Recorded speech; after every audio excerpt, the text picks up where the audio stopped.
only guy I know that can run and eat at the same time. Yeah. So again, thank you all, everybody, for coming today. Greatly appreciate everybody's attendance. We are going to start off with a word of prayer. If you'd like to start us off here first.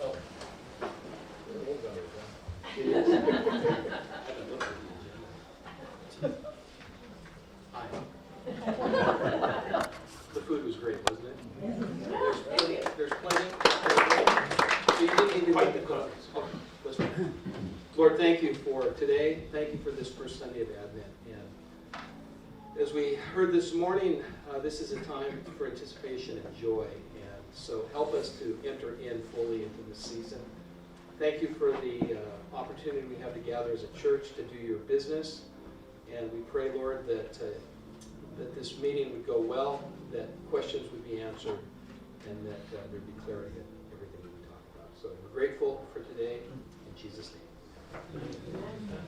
Thank you, Kurt. The next item that we have on the agenda, and hopefully everybody has a packet there. They've been spread out across the tables, and all the material should be in this packet. We also got It's going to be an email.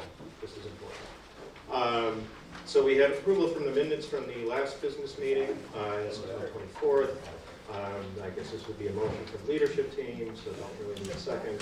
Are there any questions or discussion? I read all online. Seeing none, all in favor vote aye. Aye. Any opposed? Okay. The next item on the agenda is the chair's report. I've got a number of things I want to talk through, so I wrote it down. So bear with me as I read through this. As always, I want to thank the congregation, Pastor Kurt, leadership team, and staff for your support and work that makes the ministries of our church possible.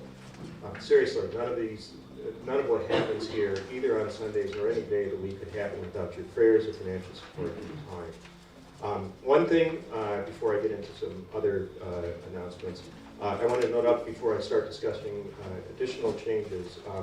There have been some questions about Peter Anderson's severance package, and I'd just like to address some of the rumors we've heard. I won't go into great detail because we don't generally go into details about personnel matters, but just a few things to note. You may have heard we're not paying him now. That is technically correct, but only because he asked us to provide him with a lump sum payment for the severance period, with payments being made after the first of the year. This is being done for tax purposes. We had a few requests like that, and we've done everything we can to accommodate him and his family when possible. So, I mean, he's getting the same amount of money, it's just what he's getting paid as part of this overall severance package. So we're covering him and his family. It's just for tax purposes, and again, at his request, gets a lump sum payment at the beginning of the year. Also, we are not charging him any rent for the time period, for the time he is staying in the house. And we are not asking him to leave until after the end of the school year. That was part of his compensation package, was staying in the house, and we've added some on top of call it the severance package. Because, you know, the kids and whatnot, we want to make sure that they are covered through the end of the school year. Again, this has been tough not only on Pete and on his family, but we've been trying to do everything within reason to support Pete and his family as best we can in this difficult time, including giving him a very generous severance package, even though they were here for only a relatively short time. So hopefully that answers some questions that I just heard floating around.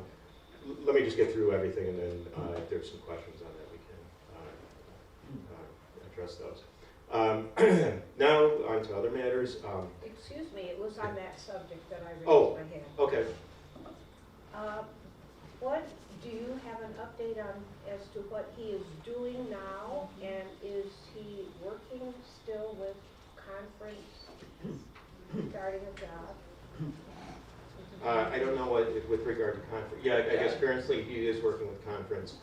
I have not spoken with him recently, other than relating to just some details regarding, like, the lump sum payments and things like that. I know he's looking for work. He's working part-time. And he's working part-time. With UPS. With UPS. Okay. So this has been a time of change for us. As noted, we've said goodbye to an associate pastor. Two of our staff have gotten married in recent years, and one of them continues. But nothing has changed. One of them continues down the path of seminary. We've also brought on a director of family ministries who since then has become formally ordained by the church. Change is rarely easy, even when it's something fantastic. But if you aren't changing, you're stagnating. Change can be rough and change can be good, and at times it can be both. Before I go into details about the changes, I want to note that these changes have been discussed with staff for a while as part of the natural order of changes. So this is to start off with one of the changes, this is one of those times where it's both going to be rough on some folks, but it is a good thing. After 6.5 years, I'd like to announce that beginning on January 1st, Drew will be ending his ministry as Director of Student Ministries. We're not losing him. He will begin his new role as a pastoral intern at the church as part of his training at North Park Seminary. Over the next year, he will be focusing on and training in the following areas: more involved in planning and implementing worship services, leadership, including running a leadership team meeting, which I like to think of as a temporary coup, pastoral care, intercultural development, and formation and education. This is a time of discernment and growth for Drew. As we all know, Drew has gotten married, started seminary, and continued to serve our kids in the best way possible. You may not know this, but 6.5 years is a long time for a church youth director to serve these days, and we are fortunate that we had him in this position for this long. We are thrilled he is taking the next step in his pastoral journey, and honored that he wants to continue this journey with us. In other words, you'll still see his face around here. You'll still see his face around here, whether you like it or not. That's how you like it. He'll just be moving into a more pastoral role as he continues to heed his call. We are also incredibly fortunate to have Nate Worling with us, and I'm personally excited that he will be able to immediately step up to become our new Director of Student Ministries. Nate has been with us as a staff person for 2.5 years, but that doesn't reflect the time he spent as an intern with us, with this church. I had the good fortune to assist the senior high youth group while he was an intern, and while he was fantastic then, I've had the opportunity to see him grow into the fine youth leader he is now. And it's not only our church where he's worked with youth. He's worked at Covenant Point as well as working at Pilgrim Pines for many years out in Swansea, New Hampshire, a place where we were even able to have him over to dinner one time years ago at my aunt and uncle's place, where Mom got to know him really well for the first time, saying, "What a great man he is." We're lucky to have had him, and we're lucky to continue to have him here. We are fortunate because he knows our kids already, he loves our kids, and he's committed to our kids. I'm excited that we have someone who can easily step right into the role. How many churches can allow our staff to personally grow and change while benefiting not only our current numbers, but also those churches in the future that will benefit from their skills through such growth? We are truly blessed. I mean, seriously, we are fortunate to be in this position where we can make these changes that are inevitable and wonderful, and to do it in a constructive way where our church family, all of our church family is taken care of. I would ask that you not say anything about these changes before tomorrow, especially to the youth of our church.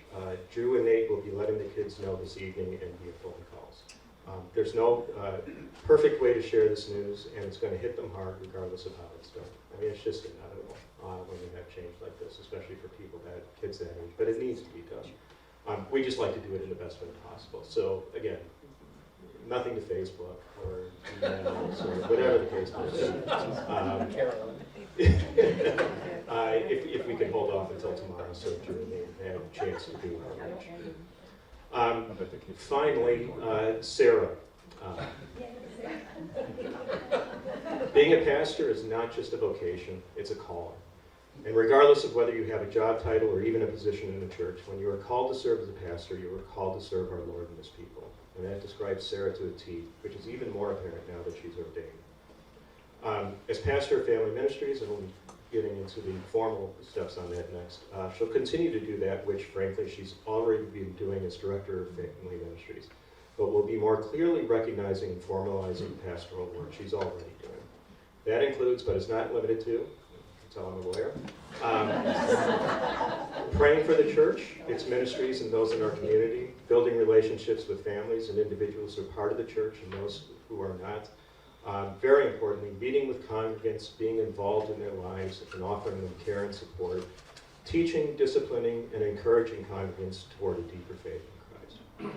By calling Sarah to more formally add these responsibilities she's already been fulfilling because she has already been called by our Lord to be a pastor. It will allow her to serve the Lord by serving you more effectively. In summary, for the church to grow and to continue to be able to properly serve our Lord, our staff needs to change and grow. We are fortunate, again, that word, fortunate, that we are in a position to do this in a constructive and positive way. And I hope you will join me in supporting and celebrating these changes.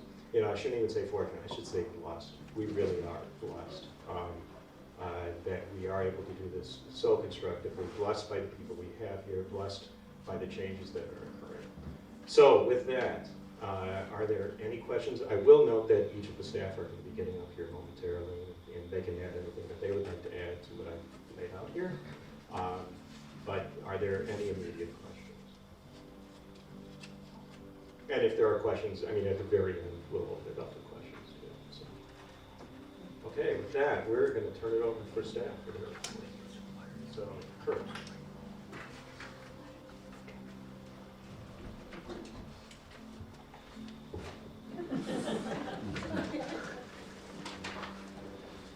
I'm not going to read my report.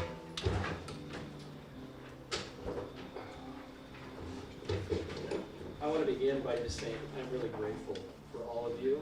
And I said this in my written report, but it's a privilege to be entrusted by you to lead the church, to lead the staff. And I don't take that lightly. And I've been serving churches for over 30 years. And it's unique to find a church that is so supportive and so loving and so caring. And so I'm really, really grateful. That doesn't mean we haven't had issues from time to time. We have, but through it all, it's been a wonderful journey. And you know, there was a reputation that Northwest Covenant Church had, by the way, and some of you may know this, some of you may not, but this was considered to be a church that ate up their pastors. And I heard that before I came, and I heard that while I was in seminary. And that is just absolutely false. I don't know where it got that reputation. I know that there was a number of staffing changes during one season, but this has been anything but that. And I don't see that in the DNA of this church at all. And so thank you for entrusting me with leadership and for the most part, approving of what we're doing. So thank you. I want to just briefly talk about a couple of things from this past year and then talk about the coming year. First of all, one of the blessings in this past year was the fact that we received, Dale helped me out here, 9 new members last spring. Yeah. 9 new members, but not just new members, but we also have seen new attendees show up. Kirk Johnson and I, several years ago, were lamenting about the fact that we didn't have a lot of kids in the church, and I said, we need to pray for 5 families. And which we did, right? At least I did. I know you did too. And so about a year ago, I sent him a note and I said, I think God has answered our prayers. You know, there's new families here with kids. And we saw it this morning. And so it's so exciting. And I'm so grateful for that. And I see us on this trajectory for that to continue. So that's a good thing. I want to mention Sarah as well. We're really blessed to have her. I'm grateful for her partnership in ministry. She brings some sensibility and order to the other inmates here. Inmates? No, I mean, Sarah is very organized. She's very strategic in the way she thinks. She's a lot like me. But for example, here's an example of, it sounds like a silly thing, but the ornaments were on the tree. There were only a couple left. And so during our staff meeting Tuesday, I plucked one off and she plucked one off, and that was the end of it. And then Drew informed me that it said in bold print that we were supposed to write our names down, that we took one of the ornaments. And Sarah said, already wrote your name down. That's kind of how she, in a really good way, that she sort of looks out for all of us, and it's a joy to have her here. The Mount Prospect Block Party last summer was awesome, and we're going to continue to do that. That was a great way to meet people in a variety of ways, and so we're looking forward to that. Trunk and Treat again was a wonderful thing. We had 24 cars, Drew. Yeah, including Dotem, and again, a great way to connect with people. The Fill a Basket project that we had in November, it's already December, in November, and that soup supper I thought was timely because it allowed us just to have good fellowship with each other and have fun. And churches need to do that from time to time. And we haven't had a lot of fun recently, so that was a good start. I mentioned it this morning, but the generosity of all of you, and not just financial generosity, but generosity of time and talents and the way that you use your gifts to serve. And we really appreciate that. I really appreciate that. There's so much that happens during the week that most people are unaware of, and then you see what happens on Sunday. That's just a small part of it, and so much goes into all of that. So thank you for the way you serve and for what you do for the church. And finally, our staff. I joke a lot with these guys because they're young enough to be my kids. They are gifted. I've worked with a lot of staff over the years. They're committed. They love Christ. They love the church. They love each other. I think they like me. And we have a lot of fun together, appropriately, right? I mean, and that's so important that you enjoy being together and working together because you get a lot done. So I'm grateful for that. The coming year, Drew will say more about this, but I'm looking forward to some expanded outreach and mission opportunities. We heard about one. Fine job this morning, you two. I was a little disappointed you weren't wearing a suit, but what can I say? At least you weren't wearing a hoodie. Yeah, that's good. See, everybody knows that. They don't say it, but they know it. I wore my Oregon hoodie the other night, and I didn't get the same response. Anyway, more outreach opportunities. One in particular is after Adventure Camp in June. We want to kind of get back to doing some of these larger community gatherings because I think, Justin, maybe your family is an example, that kind of came to some of these things that we did in the summer with the music and different things. And at some point they kind of said, well, maybe we should go check this church out because they seem like they're normal people. Is that fair to say? Kind of, yeah. You found us not to be normal? Okay, so, but I want to see us do some more of that. Maybe not to the level that we did it 3 or 4 years ago, but that's how we connected with a number of these new families, and so that's been a great thing. This mission trip to Mexico is going to be great too, and we're looking for a couple more people, although my wife signed up this morning. So she figured you'd need a Russian speaker in Mexico. But she actually speaks Spanish now, so. You should. I mean, you've been studying for 2 years. Okay. I can't speak a lick. This is a bit more personal. I look forward this year to nurturing our staff, continued growth in their lives and development. I'm Drew's supervisor for his internship with North Park Seminary. I've done that several times. He has a pretty clear job description, and he's already doing a lot of the stuff that's on there, but he's going to be doing more, so I'm looking forward to that, working with Nate and Sarah, helping each of them grow to get better at what they do and to understand more fully sort of the life of the church, and so I get excited about that.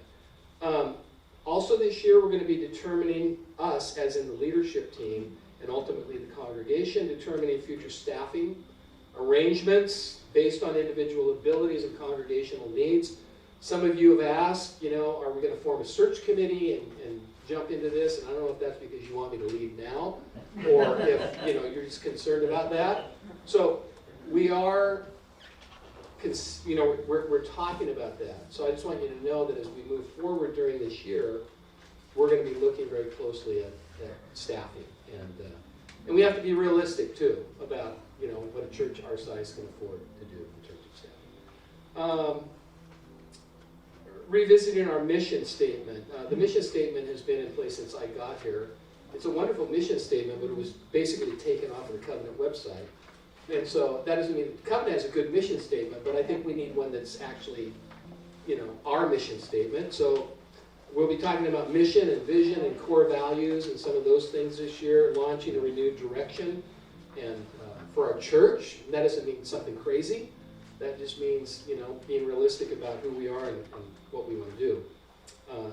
A lot of that will happen at the ministry team retreat next spring. So we're kind of about a 7-day retreat to accomplish all. I'm kidding. That's always a great time. Anyway, last thing. I'm also this year going to be in the process of discerning my own personal and vocational future.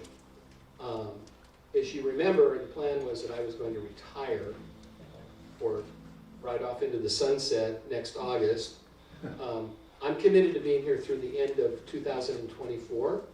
And I've told the leadership team, look, I'm willing to do whatever needs to be done to help the church in whatever direction they decide to go. And so I'm excited about that. I'm not just saying, okay, well, I don't have anything else to do. That's not how I feel about this. I love this church, and I want to see us really do well. So that is my report. I love you guys. Thank you so much. Do you have any questions? None? Justin? Wow. It's good to have you here, by the way. All right, thank you.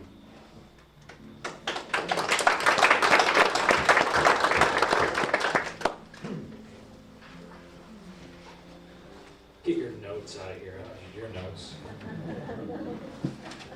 You're on fire today, Rev. I just want to start off by saying thank you. Today is going to be horrible. Thank you for allowing me to do life with your kids. And that will continue in a variety of different ways, but just a different capacity. So thank you. I'm excited for the future. I'm excited for Nate and the new mission and vision that he's going to bring that are really going to clearly define our core values as a group over at the youth house and how those are in line with our church as we continue to discern those things. So thank you so much. I really appreciate it, and I love these kids. And this process of discernment for me was one that was not easy, but needed. As I'm continuing on in seminary and trying to understand what's next for my own personal call and vocation in the future. It was time. But I'm very hopeful and confident and excited that Nate will be stepping in and that we've gotten to work together for 6 years. It's great.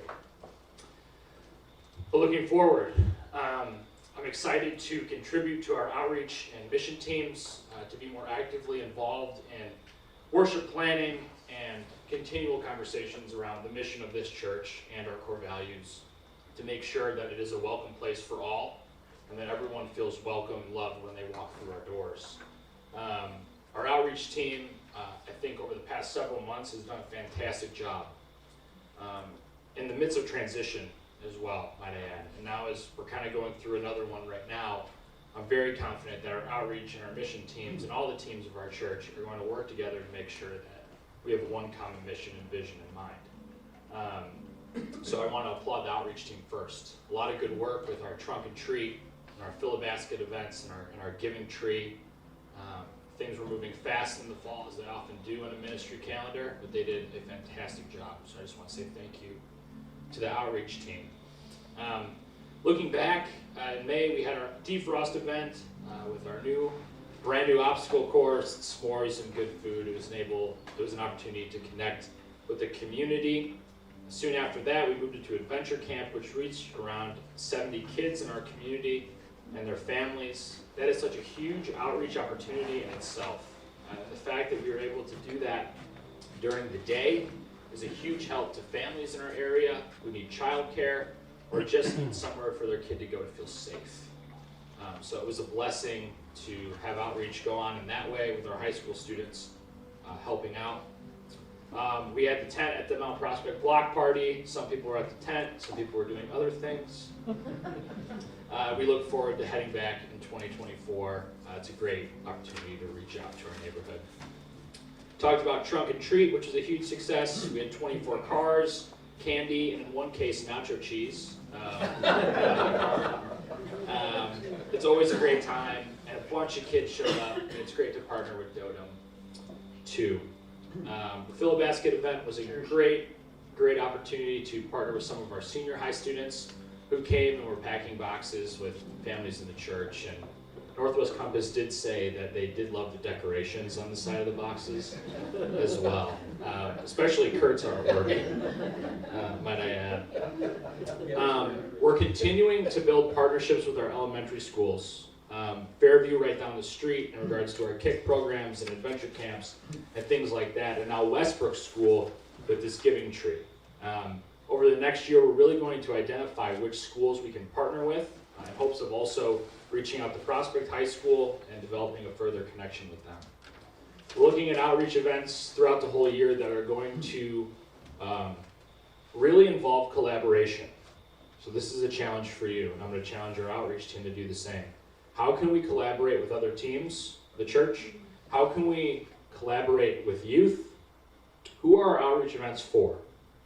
Are they for the community? Are they for our church? Are they for people at Covenant Village? Are they for people at NWSRA? There's going to be a variety of different opportunities to do outreach in different places. So that's something I'm looking forward to. We're going to continue that partnership with NWSRA and strengthen it. I think it's a need in our community to help out those folks, and the church should be a place where those people can come and feel safe as well. Just thankful for all of you as you're supporting me throughout this transition. It's going to be hard, but I'm really looking forward to it. And as I'm continuing on in school and taking 2 more semesters of Greek, I'm looking forward that I can have a practical place to continue to do ministry, continue to do the work that I'm called to, and do it with some incredible people like you. So thank you very much. Are there any questions about anything? When is the pickleball outreach event? The pickleball outreach event? That sounds like a collaboration opportunity, Miguel. You and me. It's time to collab. All right. There was a, we were not able to come, but there was a movie night. We haven't heard anything about that. Did people come? I think Sarah could touch more on that in a little bit. But yes, there was a movie night, I believe. We were getting back from the village retreat that day, so I was a little too tired to watch a movie. I'd fall asleep.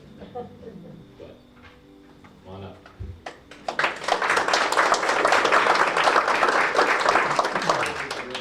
What? That was for Drew.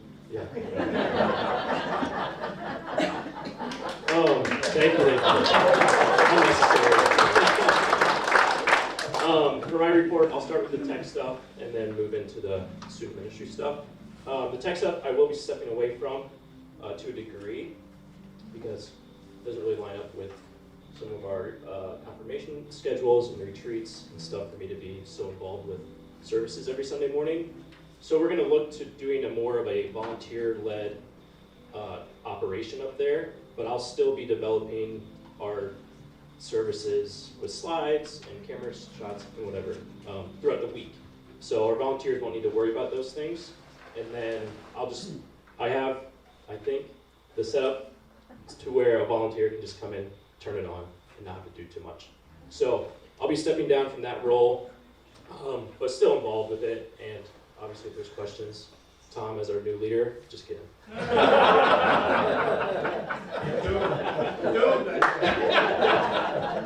So yes, I'll still be involved with that ministry, but not to the degree that I am now. And then looking forward to student ministries as I step into this role full time with senior high and junior high. We have a busy year. We have both of our winter retreats coming up, junior high in January going to Harbor, senior high in February, One Life up at Covenant Point. And then the big event of the year, Unite, is in July, where we'll be going to Bowling Green University. And some churches are going to San Diego, you may have heard. We are going to Bowling Green. So it's going to be awesome. Bowling Green is the best. So we actually have a meeting tonight with parents to start planning for that. And the sign-up is unfortunately a bit more complicated than we would have liked in years past, but the denomination is trying something new. So we're having a meeting about all the little details. So that is a big thing on my radar, Drew's radar here in December, and obviously he'll still be around to help me if I have any questions or such. But I'm very excited to step into this role. Obviously, I went to school for student ministries and not for technology, so this is more up my alley and something that I feel a little more comfortable doing. So I'm very excited to step into this role full time. Like the chairman said, I have been around long enough that I know pretty much all of our students, senior high and middle school. So I don't feel too intimidated by the senior hires stepping in and helping lead with them. Some other staffing updates for our youth ministry. Kaya Haugen, our current senior high intern, is ending her ministry here in December. She is graduating from North Park and has gotten a job at a Lutheran church in the suburbs. So she'll be stepping away, but she's been a great intern for us for the past 2.5 years, I believe. And we're very thankful for her. Caroline Minix, who's our middle school intern, is staying on and stepping up to just be the normal youth intern. We're going back to the roles that we had, I guess, since I was here. Right. So when I first started here, when I was at North Park, and it's just going to be me and Caroline, the only two paid staff members, which I think reflects the size of our youth group a little bit better. Having 4 paid staff members was quite a lot. It was nice, but it didn't directly reflect how many students we had coming, which has been a bit of a struggle in the middle school area, and Caroline and I and Drew and the staff are working towards changing up some of our rhythms, perhaps some of our programs, to make it easier for all of our middle school students to be able to come. So those changes might be coming in the new year, but I'm just very excited to start doing ministry with the middle school and the senior hires. And then one last little update about our students. Our students are serving in other ways at the church and with ministries. Some of our senior high students are helping with middle school youth group, like Leanna Corpus, and then some of our senior hires are also helping with KIC, like Sydney, and Kay Child, and Colleen, and Luke. I will not forget Luke. So our students are not only involved in the ministry, but also helping the next generation of kids and leading them that way. And then I have some of the senior high boys on the tech team, and so that's been awesome to be able to spend time with them in that way. That is all I have. Any questions? But yes, like we've all said, if you have questions or want to meet with me, please reach out, either text me or call me or email me, and I would be happy to do so. We'll now have Sarah come up.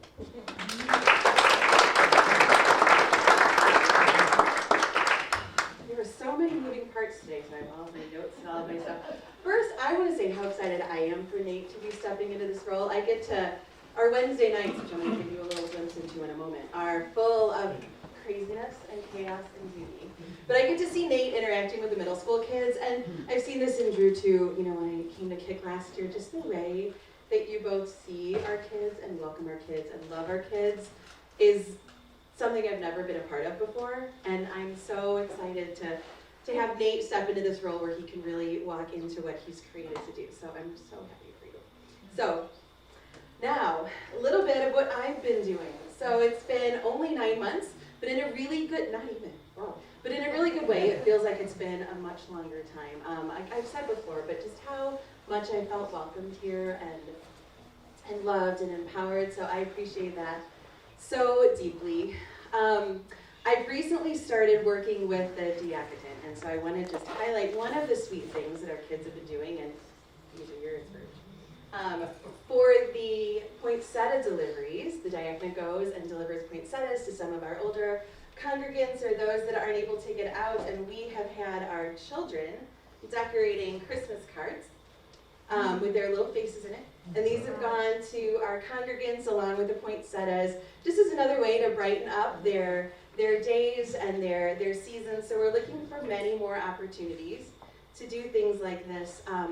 For me, it's really all about this intergenerational ministry. So I really enjoyed starting to step in with the deacons.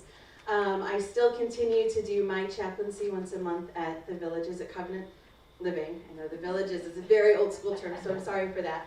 But I really love that opportunity as well. And for me, it really bookends what I do with our children. To sit with our youngest, who are just encountering Jesus and just starting to put words to what they're feeling inside of them when God is moving. And then to go and sit with some of our memory care residents who, when we start worship with a very traditional liturgy, you see the Holy Spirit moving. And it's such a beautiful rainbow and arc over everything that I've been able to do. So I thought I could go through and I could read you my annual report, but I'm not going to do that. Instead, it's really good. I highly recommend you read it. But instead, I want to give you a little glimpse into what it's like down here on Sunday mornings and on Wednesday nights at Kick. So I have some of the most incredible ministry partners who pour their heart and soul into our children on Sunday mornings. And I think the kids have really embraced leaving the congregation with a blessing in the mornings. I feel like they're really stepping into the concept that this is their church. You know, yes, there's time to run around and that's fun, but there's time to be part of the congregation, and they're really owning the fact that they are part of this church. So we come downstairs and we say a prayer together, and there was one morning in particular, you never know where the conversations are going to go, right? These are little kids. So we were talking about how God created each of us uniquely. That's a strong pillar of our programming. And so of course, we started to talk about how God created sharks and how God created dinosaurs and how many teeth would a dinosaur have and how many people could fit in the mouth of a megalodon if a megalodon dinosaur was still alive. And this went on and on and on. But it was beautiful because the kids were taking what they were learning and what they were thinking and putting it in their imaginative setting, like children of this age do, and it's helping them to really internalize that God created all of us uniquely and beautifully, and God is at work in every one of those creatures at whatever stage in creation they were created. And the way our ministry partners who were down there that day jumped right into it and wondered with the kids and asked with the kids. And it's been beautiful just to see them comfortable asking these questions.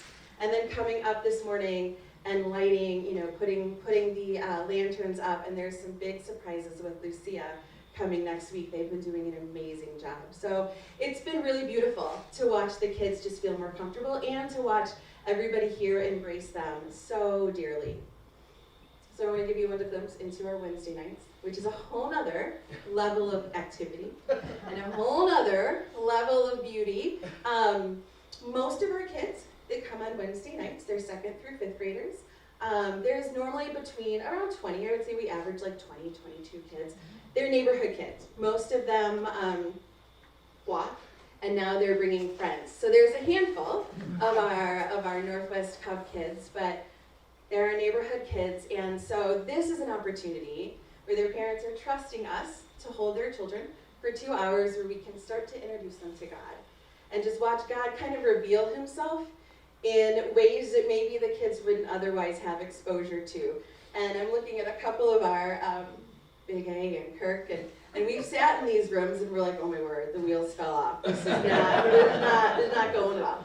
So I may have shared this story with a couple of you, but there was one week where Nate had a couple middle schoolers, so they came in with us and we were talking about how God created us to laugh because we're joyful beings. And I did this little game at the beginning, and it really made the crazy come up really, really high. And I was like, we're done. There's nothing coming with this. So I asked a question. I said, well, do you think that Jesus laughed? And one little girl raised her hand, and she's like, well, no, because there's no proof Like, well, yes, you're absolutely right. It says Jesus wept, but it never said Jesus laughed, right? But, thanks for that. But, you know, God created all of us. And so if God created us, God created Jesus, so Jesus felt our human emotions, so do you think he laughed? And then one of the kids said, well, I'm learning in science about cellular structure. How does that work with it? And then another one said, well, you know, how do we know that God really created us? And how do we know this is real? And how do we know we're Christian anyhow? And so like all of these deep theological questions that have been going on for like thousands of years were like coming out in 3.5 minutes. It was like spitfire of questions. But it gave us, again, the opportunity to talk about God and to put that language around them, that God loves you, God created you. You can ask these questions. There is no question that is off limits or too silly. There was a prayer session that Sig was leading. Sig is one of the best leaders. That Sig was leading last week, and they were praying right out here. And they started to, one started to pray in gibberish, which was beautiful. And Sig said, that's amazing. Thank you for praying with us. And another said he wanted to pray in Polish, and then he forgot the words. And Sig said, let's pray for Poland. That's your home country. And one of them asked why God didn't create us with powers. Why didn't we get superpowers? And Sig said, well, because then we wouldn't need God. And we need God, and God loves us. So he created us with exactly what we need to turn to him. And it was so beautiful the way we could watch God revealing himself. So I just wanted to give a little glimpse into activities that maybe others may not be able to attend, like our Sunday mornings and like our crazy kick nights, but they're beautiful and they're magical, and I'm so grateful to be a part of them. And I'm so grateful to be serving here and stepping into a role where, you know, I can continue to just walk alongside as we journey through this discipleship. That's what I am.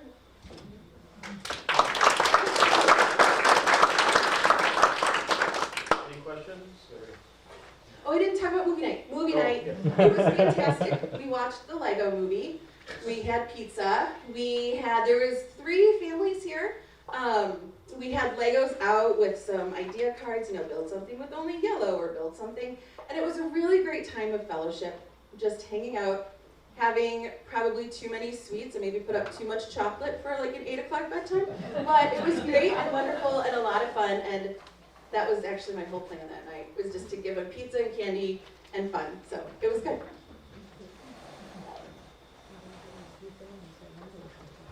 Thank you. Okay, so the next item on the agenda is calling of Sarah as part-time pastor. And is pursuant to the bylaws, must receive the majority of the votes cast pursuant to Article 5, Section 6, which means the majority of the folks here. This is a motion from leadership team, so we don't need a motion from the floor in a second. So we've got the motion on the floor. Is there any questions or discussion you'd like to have? Okay, seeing none, I'd like to call the vote. All in favor, please say aye. Aye. All opposed? Hearing none, she has been called.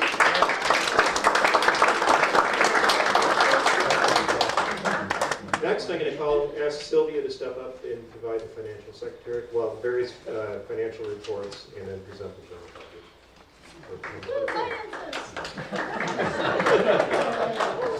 Yeah.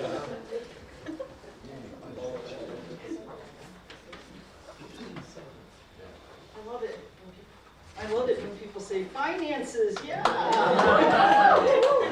Usually it's the eyes glaze over, and I promise I will not take a lot of time here. But I want to answer any questions that people might have. But to get this going, one thing I did want to say real quick, I know I'm extending this to longer than I want, but this is important. I wanted, you know how it takes a village to raise a child? Well, it takes a village or a church also to raise this finance person who stepped into this role this year. So thank you, all of you. You did a great job. Oh, thank you. Thank you for all of you, to all of you. Again, I also wanted to just thank everyone, our congregation, all our support. You've been very generous this year, and when I started at the church, I think about 20 years ago or so, somewhere in there, one of the things that attracted me to our church was, I think I was visiting and somebody said, oh, we need some food for, and I think it was the Callahans, who were having twins at the time. And I'm like, I could do that. And I think that was one of the things that just sparked me, that how generous and giving, thoughtful, kind that you all are. So I just want to say thank you. I also want to just say thank you to my fellow finance team members and counters, because they've been, at this throughout the whole year. And that's, let me just point them out. That was Carla Peterson and Roger Lays, Dawn Geisler, and Bruce Hackett. And then there's also counters, which you'll see in the report as well. So thank you to all of you. All right, now real quick to business. For our financial secretary report for November, I think you saw the numbers. A little disappointing for November. About $30,000 was collected in our general fund for the month. But we know that December, that's where we're gonna hit it hard. That's now. So please, everyone give generously. It really looks like we can make our budget this year, which is exciting too. So I wanted to talk about that. Now the treasurer's report. To skip on to that, one correction in the treasurer's report, and that is the actual, I know we're in November, we don't have the treasurer's report in your paperwork, we've gone through the end of October, but we did not include the benefits. There was some issues with the vendor, and so we are really, the budget, the October general fund balance is really $35,320.07. So I just wanted to make a note of that. And then moving right along, we're going to go to the presentation of the 2024 general fund budget, which is an action item. On your tables, there was a little 4-page packet that talked about, this is something a little newer we introduced, and it talks about giving expenditures, some of the church staff changes, which I believe we've touched upon, and just capital projects. We put this in only to give you a flavor too of our group is the finance and properties, so some of the improvements around the church, we actually discuss and talk about and monitor. So that is how that is broken up. Regarding the 2024 budget, what we are, my glasses on, we are proposing a 2% increase in giving for 2024, which is about $11,000 above what we have right now. We think that's doable. We are truly blessed and we will make our 2023 budget under it. We're hoping. So we feel good about this number. To let you know too, when it came to discussions, we had a 3% cost of living that we included in our discussion and within our numbers for 2024. Just so you have a little heads up. Medicare and insurance, that went up about 9%, dental went up about 5%, life, there was no change.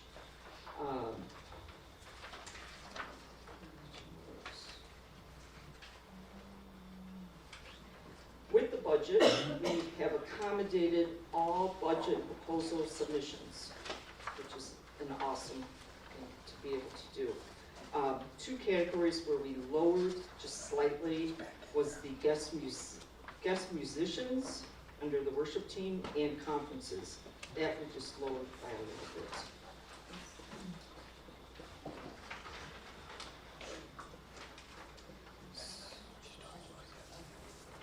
So our giving right now, our general fund giving for the year has been $538.12, and our budget was about $568, so we're about 30,000 shy of that, as I mentioned. And I think that's it that I have to tell you about that. I did want to point out on the church staff, you may see, and you might question, say, well, why doesn't that green line go all the way across for the Sarah Winter and Drew Edstrom? And I take that back, not Drew, but Nate and Sarah. And that's because the development fund was not used entirely to fund their, or is proposed not to fund their positions in 2024. So that's why you see a little pending there, because it's only partially funding it. I'm going to point that out. Any questions that you may have? Yes? I have a question. I'm not questioning the staff, but as I look at it, in the 2023 budget, there were 3 full-time people and 3 part-time people. In the 2024 budget, there's 2 full-time people and 1 part-time, but the direct compensation is the same. We have a lot less people, but the compensation's the same.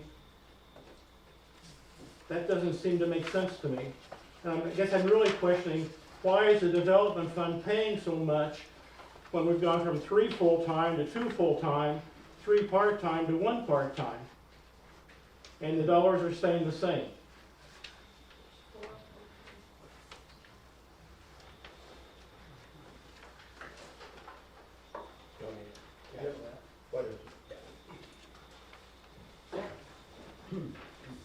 A couple of things. First of all, the development fund was approved to pay Sarah's salary, and it was approved also for Nate's salary. And both of them are receiving raises this year based on their positions. So that accounts for part of it. There was no additional development fund money used for either Nate's position or Sarah's position. Drew's position was a development fund grant that was in the bylaws of the development fund for seminary intern. And so I think that what accounts for a large part of it is the fact that there were salary increases for both of them. Is that, I mean, Went from 3 full-time to 2 full-time? So the increase in their There's equivalent more to full-time? Yeah, there's more than 2. there's more than 2 full-time people. And this says there were 3 full-time for 2023. In 2024, you're talking about. There's 2. There's me And Dawn. and Dawn That's it. and Nate. No. East Development Fund. No. Not all of it. Not all of it. So the other portion, his salary comes out of general fund. So we're maybe maybe 2/3 of Nate's will come out of, not going into specifics, but out of the development fund, and maybe 1/3 or so. That's what that's trying to say by that line going that far, the green. Is it Drew moving over to development fund the major difference, Verge? I think that's what it is. I think Drew now appears as a development fund. Excited. Right, so he's receiving $24,000 from the development fund for 1 year for his internship. But he's also being paid beyond that out of the general fund, not as much as he was being paid. But we're also covering the cost of his tuition. And so so there's additional money from the general fund for Drew as well. So the money that was granted to Nate through the development fund remains the same. That ends in August. The money that was granted to Sarah from the development fund remains the same. There was no additional development fund money. But we did increase her salary to reflect her ordination and her role as a pastor. I don't know beyond that what, where because I think the total compensation increased by, over 2023 to 2024 increased by what, $7,000 or something? So, So Grace's position has been absorbed, or that's just eliminated? gone. Eliminated. Sarah, that's Sarah's role, right? And Mike and Josh's is combined into one position now? That's correct. So, well, I guess it makes sense. It doesn't make sense to me that we can go from 6 people to 3 people and still keep dollars, even though it's partial, and increase responsibilities. But I trust you're doing it right. I'm not questioning the Yeah, no, staff. I know. I'm just trying to think of a good way to, you know how things make perfect sense on paper and then you get up in front. No, I mean, that's the only thing I can think of. You know, my salary comes completely out of the general fund. Dawn's salary comes completely out of the general fund. Part of Nate's salary comes from the development fund grant that he received 2 years ago. 2.5. And then there's a portion of it that come out of the general fund, same with Sarah. And then the youth intern, that comes out of the development fund. And then Drew's internship, that comes out of the development fund for 1 year. And then there's another portion of his salary that is being paid out of the general fund as well. Is Drew's position anticipated for just 1 year? Yes.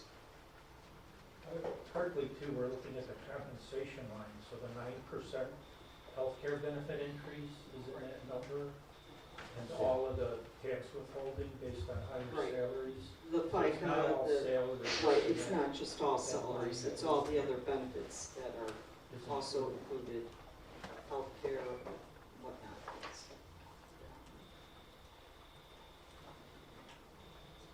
Any other questions? Okay, with that, we have a motion from the leadership team to accept the 2024 general fund budget. Could I have a, Is there any discussion? oh, any discussion? We've already had it. Yeah.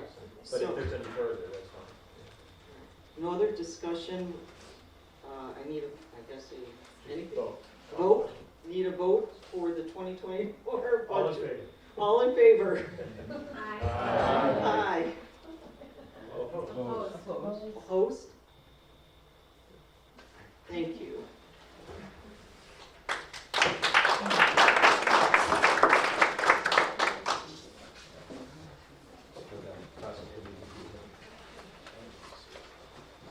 Okay, now I'd like to ask Jim here as the chair of the development fund committee, or I always forget the formal name, but development fund committee, here we go. All right, thank you. I kind of came unprepared. I got my materials here, which is the annual report, and I got Sylvia's glasses. They work.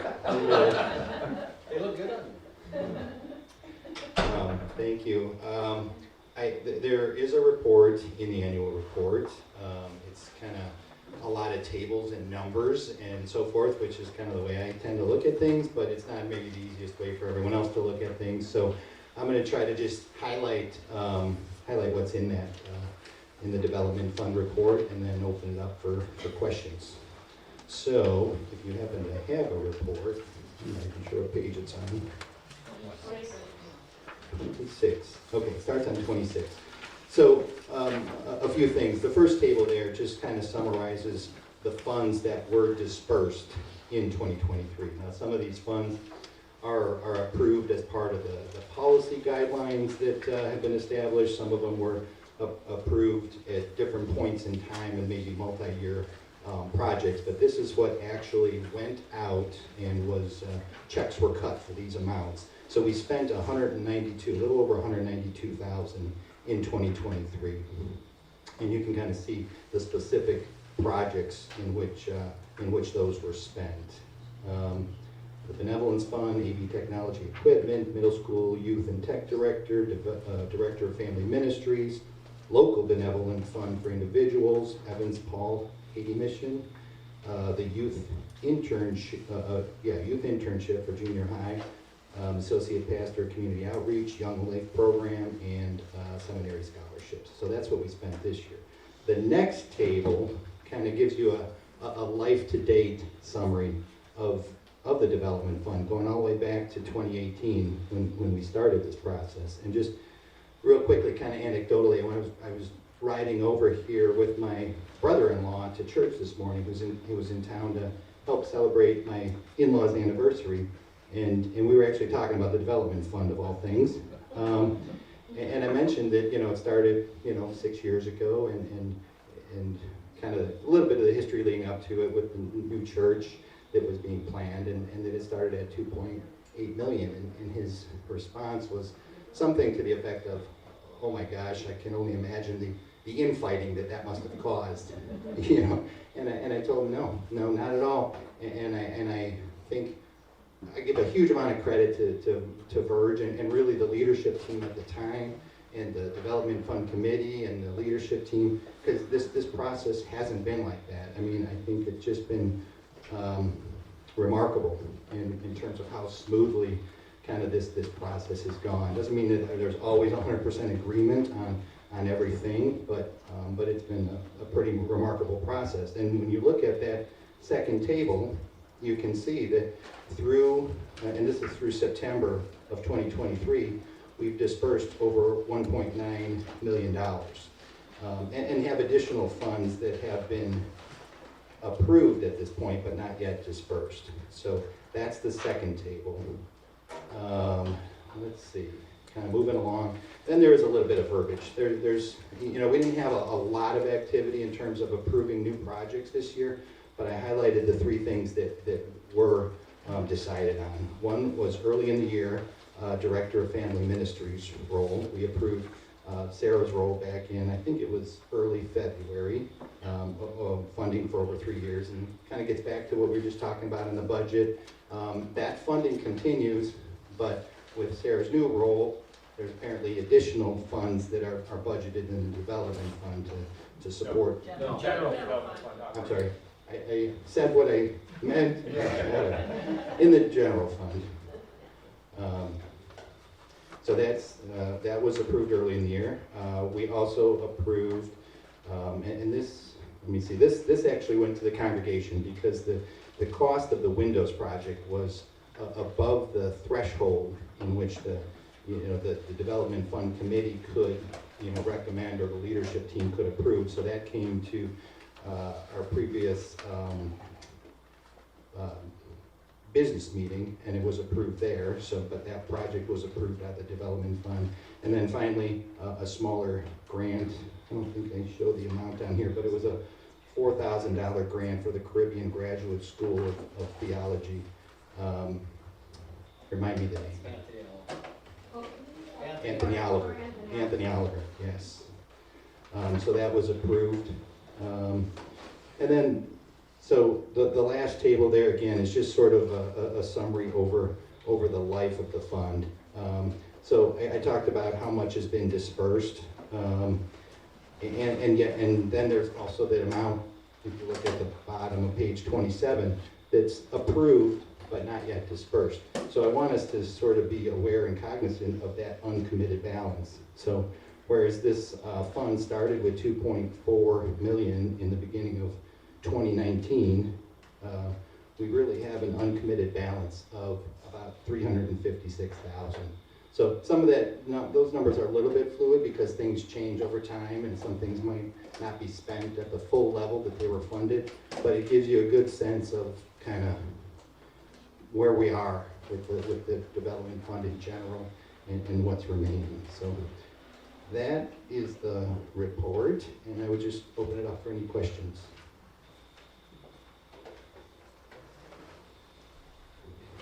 Okay.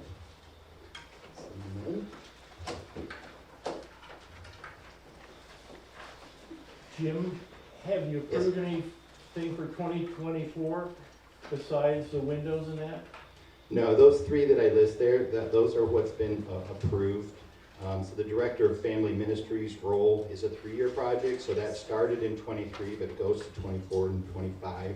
The church windows will be in 24, and actually the Caribbean Graduate School, that's a payment that we made right away. So beyond that, nothing else has been approved for 2024.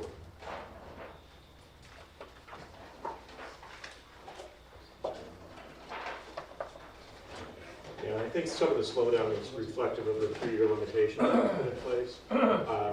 Haven't received as many applications, and a couple that have been received, we're not. We told the applicants that we couldn't go forward with it because it hit some walls there. Yeah. Yeah. Jim, can I ask you a question? I thought we approved Drew's internship stipend for 2024. Did. How did I leave that off of there? That is approved. Yeah. $24,000, I'm sorry. That is most definitely approved. That was approved at the last meeting. I'm gonna revise the annual report because it was most definitely should have been on that list. I think somebody deleted it after I submitted it. I don't know what happened. Yeah, that one was a, clear, if you are doing an internship and you have Yes. a connection with Yeah, this so church, this is how much money. It technically, right, so we came to the Development Fund Committee, the policy provided for it, so we didn't really need to, make a Spend a lot of specific time. decision on it, but yes, I apologize. I think I thought I said it, or it was in there and then it just skipped over it, so, sorry, Drew. All good. So thank you again, Jim, and thank you again to the Development Fund Committee for their continued work on this. Next is, on the agenda is Human Resource Ballot. We now have staggered terms on leadership team, and Christy Child's term has come to an end, but it was her first term, and we'd like to renominate her to continue to serve on the leadership team. I just personally, I love having her on the leadership team. She's got great insight and great perspectives that are often different than my own, which I really appreciate. I honestly do, and so I'm pleased that she's willing to continue to serve on the leadership team. So that is being put forward as a motion by the leadership team. Are there, I guess, any questions, discussion? Seeing none, the motion is put forward. All in favor, please vote aye. Aye. Any opposed? Tom? Okay, approved unanimously. Last thing on the agenda is other business. Is there anything that somebody would like to raise? Any questions coming out of the front page?